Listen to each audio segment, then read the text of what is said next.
Den markerede spiller i grønt er i undertal 1 imod 2. Forsøger han at erobre bolden, stiger risikoen for at blive overspillet. Den grønne spiller afventer i stedet boldholderens træk og forsøger at forsinke angrebet, så hans holdkammerater kan nå at komme i støtte bag ham.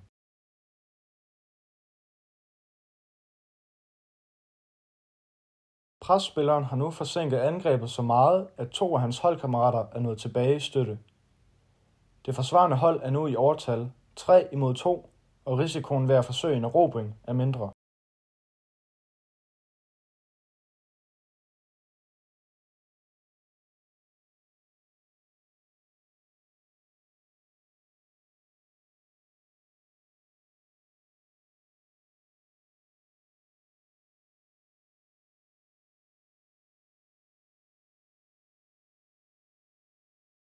De grønne har tvunget boldholderen ned i fart og er desuden i overtal 3 mod 2, oven i købet ude i siden af banen.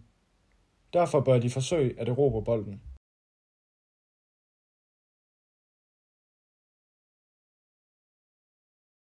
Som en tommelfingerregel bør presspilleren primært forsvare, når man er i undertal, eller hvis man helt oplagt ikke kan forsinke boldholderen længe nok, til at en holdkammerat kan nå at støtte. Omvendt bør presspilleren forsøge at erobre bolden, når boldholderens muligheder for at afslutte, aflevere eller drible ind i et farligt rum er små. Det kan fx være, når presspillerens hold er i overtal, lokalt, eller når boldholderen er isoleret, fx i siden af banen.